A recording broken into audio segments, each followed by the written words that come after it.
34 sur Radio J. Eva Soto, ce matin, vous recevez Jean-Éric Brana. Bonjour Jean-Éric Brana.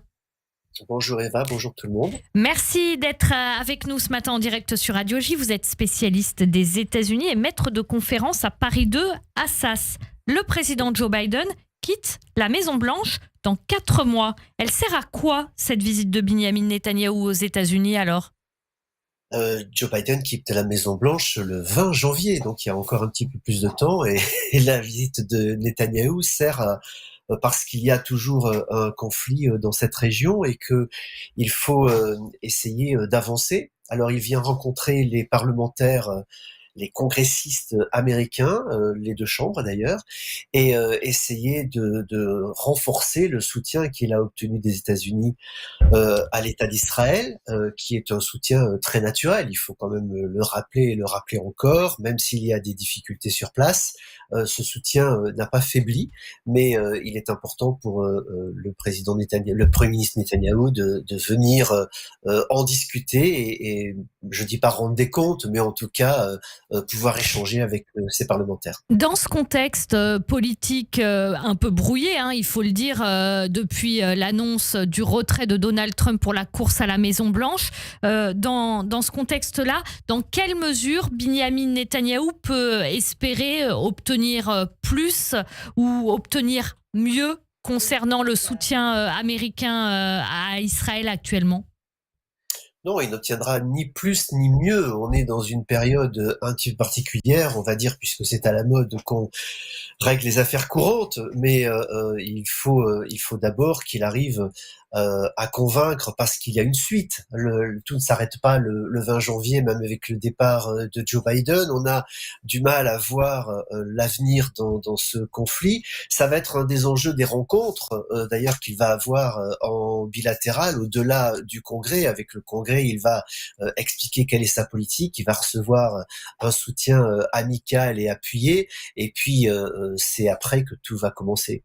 Est-ce qu'il y a vraiment, Jean-Éric Brana, une réelle différence entre les républicains et les démocrates dans le soutien à Israël ?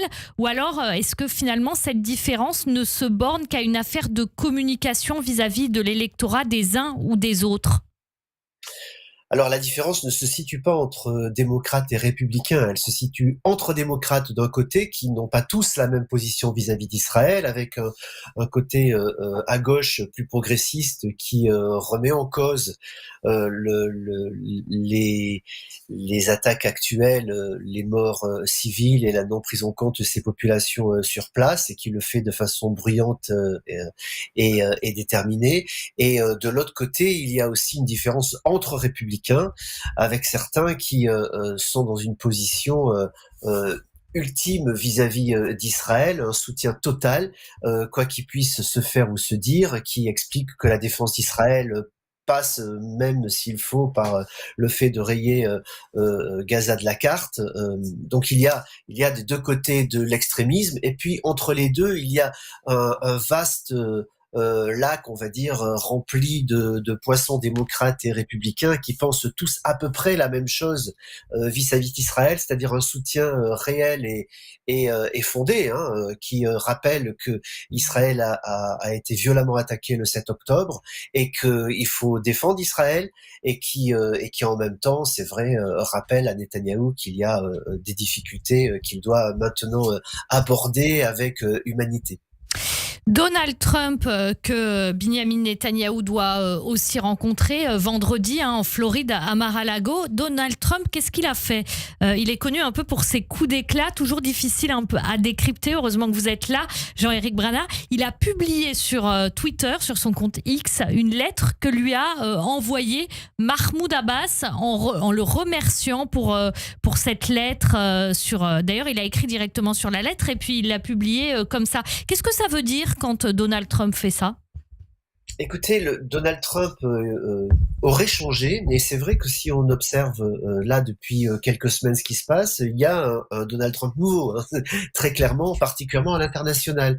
Il l'a montré sur l'Ukraine en rentrant dans le fond de ce dossier, alors jusqu'à maintenant il ne se préoccupait pas des dossiers internationaux. Il le fait maintenant sur cette partie du monde aussi, sur le Proche-Orient. C'est très intéressant parce que on n'est plus dans l'isolationnisme total que prônait Donald Trump en expliquant, comme les républicains du début du XXe siècle, que après tout ce qui se passait dans le monde, quel que soit le fracas qu'on pouvait entendre à la porte des États-Unis, on ne s'en préoccupait pas. Mais désormais, il a l'air de vouloir mettre les pieds dans le plat en disant que s'il est président, il pourra intervenir notamment pour ramener la paix. La paix, là, on est dans une vision classique des républicains qui permet de faire du commerce et donc qui est bonne pour les États-Unis. Il a changé ou il a juste changé pour faire évoluer son discours? Si je vous pose cette question précise, Jean-Éric Brana, c'est parce que effectivement il a publié cette lettre, mais il a toujours des propos qui semblent un peu qui pourrait ressembler à un film d'action américain. Avec moi, le 7 octobre ne se serait pas produit. Avec moi, il y aurait la paix, etc. Il a vraiment changé?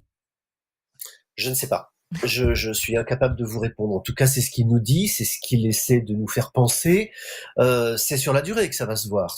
On va pas juger a priori de la volonté ou la non-volonté de quelqu'un qui nous dit qu'il se passe quelque chose. Moi, je me borne à remarquer qu'effectivement, il y a un intérêt nouveau vers l'international qui interpelle, puisqu'on est en campagne électorale et que son discours devrait se centrer sur, comme il l'a dit lui-même, le citoyen de Pittsburgh et pas celui de Paris. On a désormais un intérêt qui est amené à travers sa campagne auprès des Américains pour l'Ukraine et pour Israël. Et ça, c'est un fait. Après, qu'il ait changé ou pas, c'est le temps qui nous le dira. En revanche, ce qu'on peut dire, c'est que l'arrivée de Kamala Harris a l'air de redéclencher chez lui des velléités de violence, en tout cas par les mots, cette violence politique que tout le monde a dénoncée après l'attentat dont il a été victime. Donc, peut-être qu'il n'a pas tant changé que cela.